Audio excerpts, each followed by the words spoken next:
Hello, everyone, and welcome to MyCHN Podcast, Health Conversations Without Barriers. This is Mariela in the marketing team. Hi, this is Olga. I'm Kristen. And hi, I'm Lulu. So today we're going to be talking about college loans and the millennial trauma that we're going to be suffering through. Let's first start with saying here who went to college and where did you go and what you majored on. So I went to College of the Mainland here in Texas, and my major was graphic design, but I also have a degree back in my home country as well. I went to the University of Houston downtown. There is a difference, and everyone will tell you that there's a difference.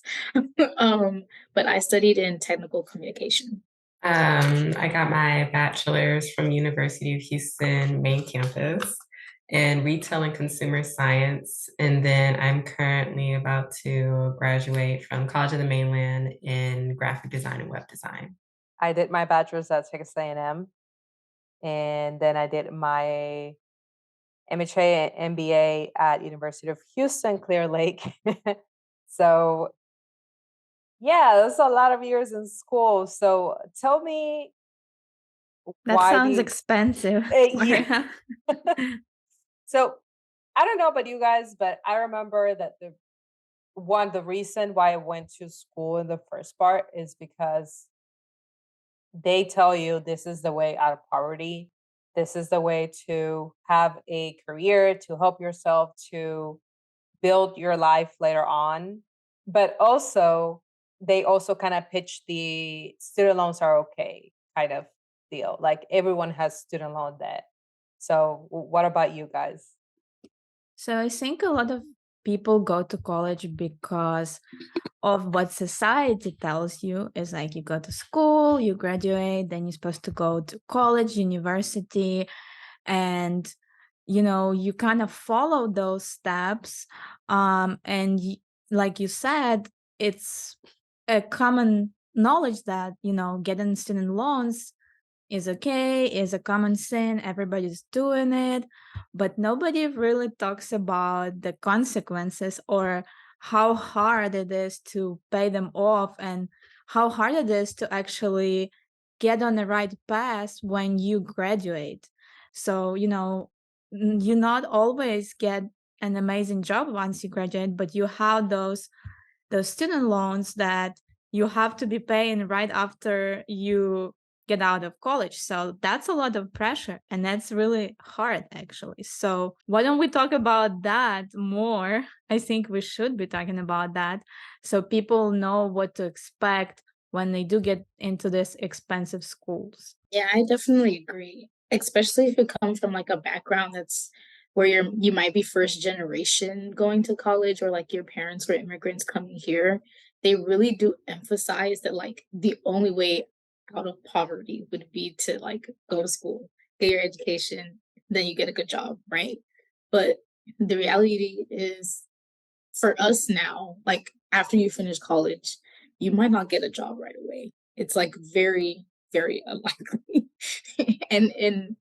And working like minimum wage jobs, if you did take out loans, it's like that's not reducing your loan, and then there's always interest on top of it. So it's accumulating, but you still are working minimum wage or maybe a little bit above minimum wage. So like you go into college thinking, okay, I'll take out all these loans, I'll get a job when I get out, and then I'll pay it off. But the reality is like that's not how it is. And they really don't tell you that. They just tell you, they just kind of throw the money at you. They're like, here's a couple $1,000s to pay for classes, and then maybe like buy yourself a couple new things, But yeah, we do need to talk about it more. Yeah, my experience, well, I agree with all y'all, but my experience was like college just wasn't a question. I had to do it. In high school, I did the whole collegiate high school. So even then, I graduated with my associates. So I just went straight into school. My brother got his bachelor's. My sister got her bachelor's and master's. So it was just no question for me. But I think reality kind of set in when I was like, close to graduation and I didn't like my degree and all the, the career fairs at University of Houston main campus is like a war zone. especially I was in the College of Technology, like school under my degree, and it was very it was just intense. So it was scary, and then getting thrown out into the real world. And for my loans, I was given like a grace period. I guess that was them saying, here's your chance to find a job before you start paying us. And then I was like, I mean, I had a full-time job, but it wasn't really like good paying. So that was like my whole experience with the loans. It's funny how you think you're gonna get a job, but then once you graduate, every job requires like 10 years of experience. So you're like, what am I supposed to get that experience? I just graduated, right? And I have the loans to pay. So yeah. So that's the thing now where I'm on Reddit chats where people are saying, well, now even if you have a bachelor's, sometimes they want to pay you like minimum wage, right? And what happens is that there's so many kids now that have gone and gotten their bachelor's that let's be honest, now a bachelor's is kind of like a high school degree. It's not worth what it was once worth. And that's why college rates are dropping, because people are like, why would I? Because I remember I went to college, to be honest, I really didn't learn much. It was like a good experience, but a lot of the time was like read the book and then just answer like the questions.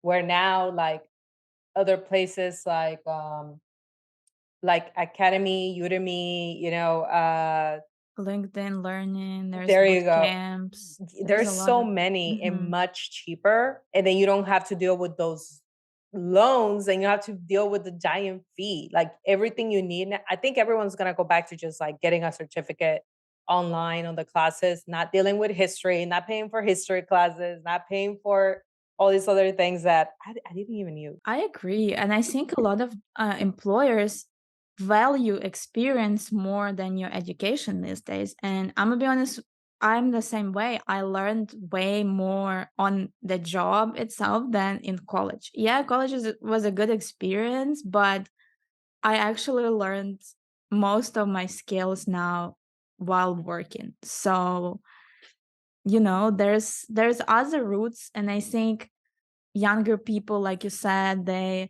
are taking different routes. They are skipping college and doing some other ways of learning and getting their careers. Yeah, totally. I actually know someone who graduated the same time as me, and instead she was already doing this kind of on the side, but she was getting certificates for different things. They didn't teach us this in school. Like they just say and then they helped us. She filled out like all the applications to go to college, but she just didn't go. She was taking courses, and I don't remember what she's doing right now, but she's making her money, and she didn't have to go to college. So there like Gen Z is really pushing towards that's what it looks like, where you can still get the education, you can get it on the job, you can go through a certificate, you can take a different route, essentially. Yeah, and I kind of like that. I definitely see that mentality more and kind of like more towards it because school is ridiculously expensive. And it's also the culture of going to a university is chaotic a little bit. It's like the value doesn't, to me, really match the amount of money that I have to start paying. But you really get the knowledge when you're just thrown in there, like Olga was saying. Like, I've learned so much when I'm just put out there, when I just throw myself off the cliff compared to, sitting in a classroom with almost 30, it can honestly be up to 100 people, especially the math course classes. They are huge. So it's like those two. So I was gonna ask, do we think that they throw us more of the college experience? Like, do you think they're just more of like throwing us the experience of going to college? Like they don't really tell you they don't They really tell sell us the it. reality. They They're sell just it like, hey, really it's gonna be well. fun, you're gonna meet new people. All those movies that Mhm. you see, it's like, oh, it's gonna be so fun. Yeah. Yeah, 'Cause it is fun, but when you graduate, it's starting to be not so fun. So I was actually wrong. I thought they had just like said no to forgiving student loans, but Lulu, can you tell us a little bit more about that?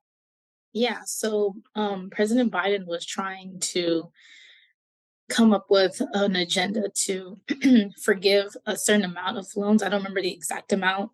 But of course, like everything, there's going to be a process. But the Supreme Court ruled that he didn't have, like his administration didn't have the ability to forgive more than 20,000 per person. And then they also restricted some of like how you get, like who could get it. So apparently you have to um you needed to be able to like get the Pell Grant. You need to have like a certain income coming in. um so there's still a lot of restriction, and honestly 20,000 per person, 20,000 is not that much if you took out loans for 4 years of college, if you want to be realistic. I have $100,000 in debt, student loans. One of the things is the ones from Texas A&M are like 2%, 4%. Now the ones for like my masters, they are 5.8, and then the highest one it's 6.8%. I know there's a lot of speculations, but like I made the summary. So monthly I have to pay $970 for all of them. All right. And that's if I do minimum. So there's a lot of interest rate.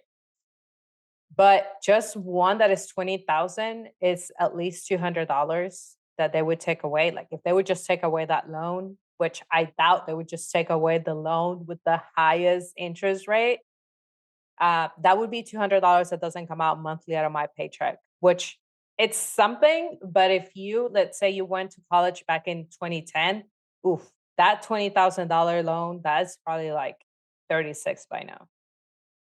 It just really depends per person.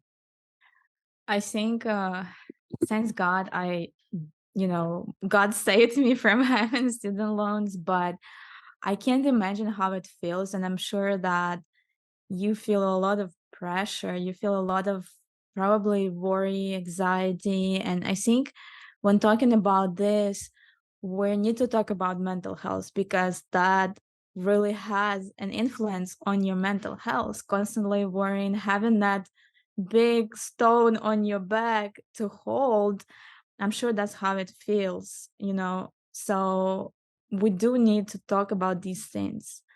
I would even say that it can take a toll on your physical and your mental health, because if you're focused on, providing for yourself, if you have family, providing for your family, and then paying your loans, like there's a lot in between that you're sacrificing, right? So, of course, you're already stressed. You probably have a lot of anxiety, but you might be sacrificing like certain, maybe like on your food or on like certain things that would affect your physical health, if that makes sense. So it really does affect more than just your finances if we think about it in the long run.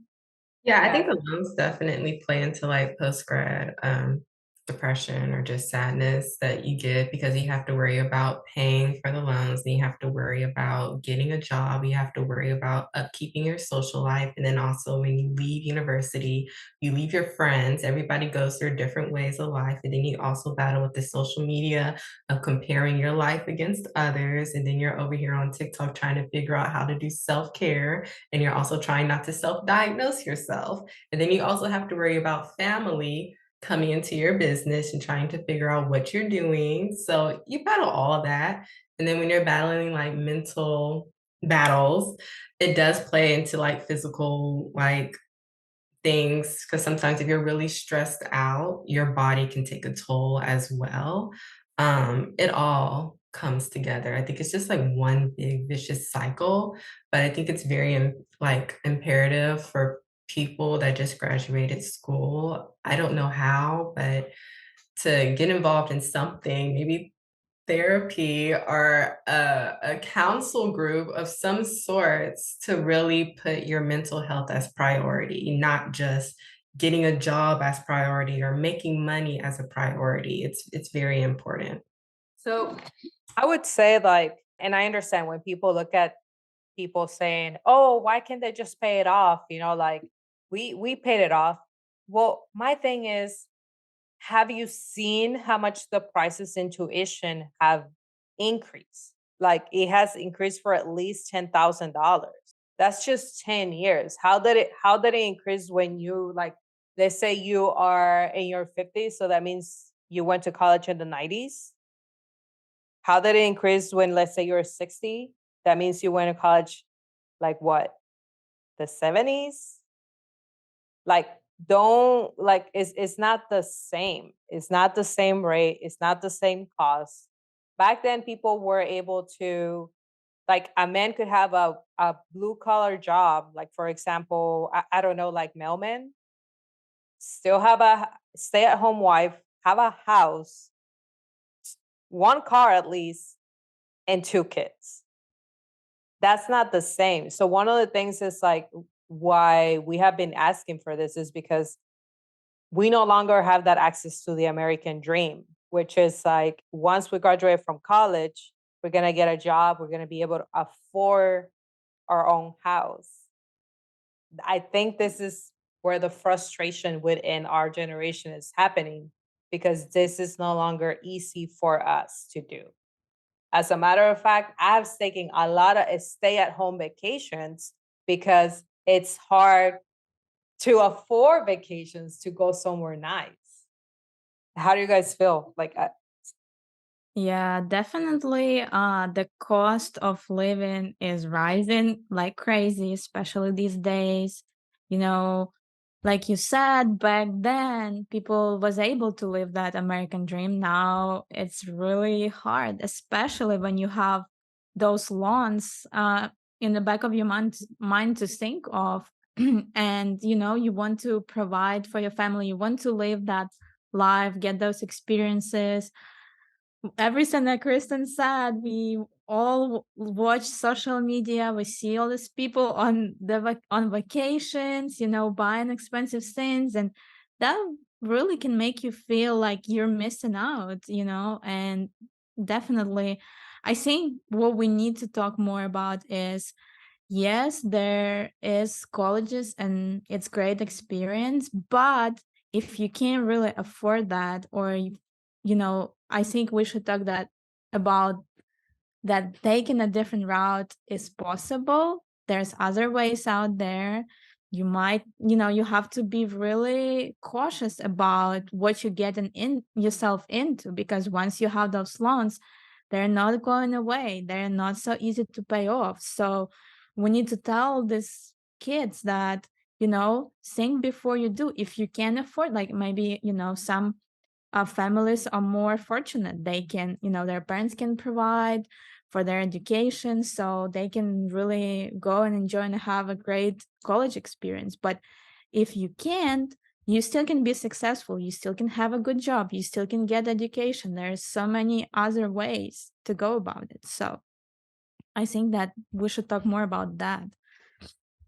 and I know some people were kind of saying, well, that's going to come out of my tax dollars. But okay, does anyone know about the housing prices in 2008, 2009? No. Okay, that is when the housing market, it was like a pop, because what, like, banks like Wells Fargo, what they were doing is giving college students loans for a house, houses that they could not afford.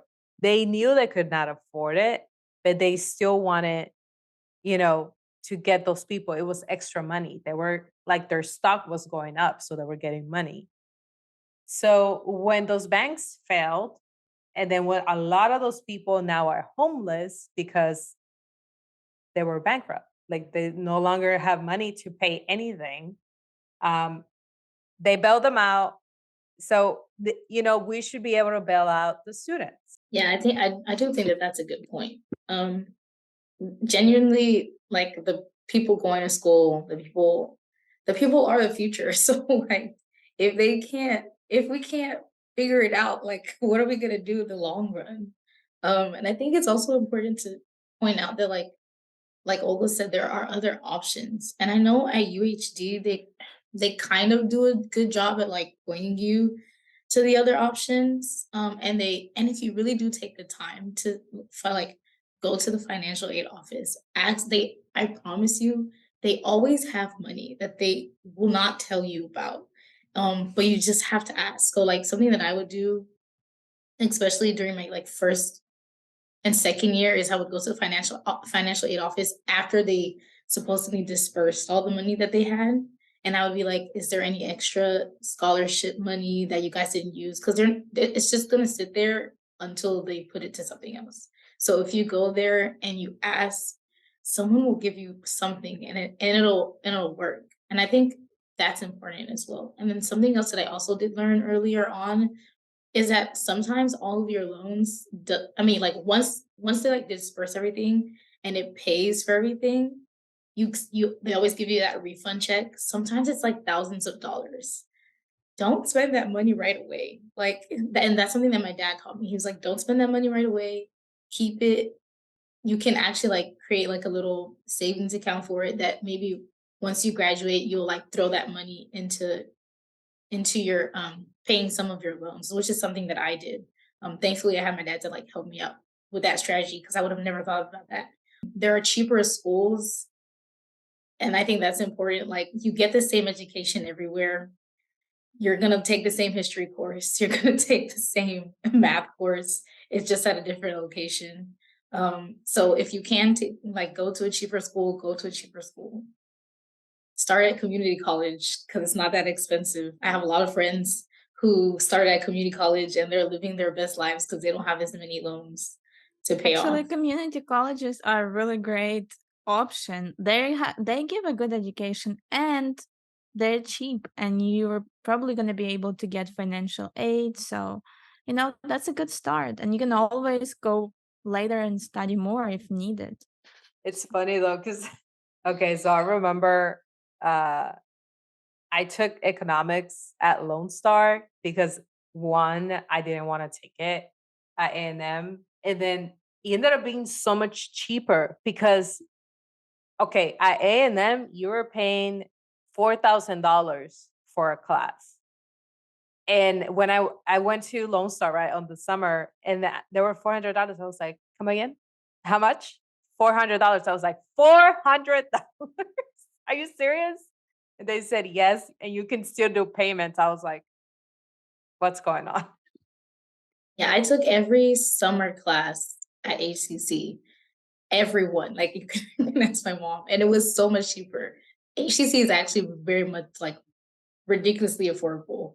Um, and as long as you like make sure that your credits will transfer, you don't have to worry about putting that like extra loans, and then you can it helps to like fasten your like how long you would graduate or something like that. But yeah, community colleges are really a way to go. All right, guys. So for the next episode, I think we should get a counselor. But one thing we do want to make clear is if you feel anxious, if you feel frustrated, if you feel regarding this, it is affecting your everyday life, we do have therapy, we do have psychiatry. So go to www.mychn.org or call us at 281-824-1480. We accept anything from insurance to Medicaid. And also, if you don't have insurance, we have plans for that. Don't worry about that. Okay. Just call us and we'll see you next time. And don't forget to demonstrate your love by sharing this podcast with your friends or family or giving us a review on Spotify. Until next time.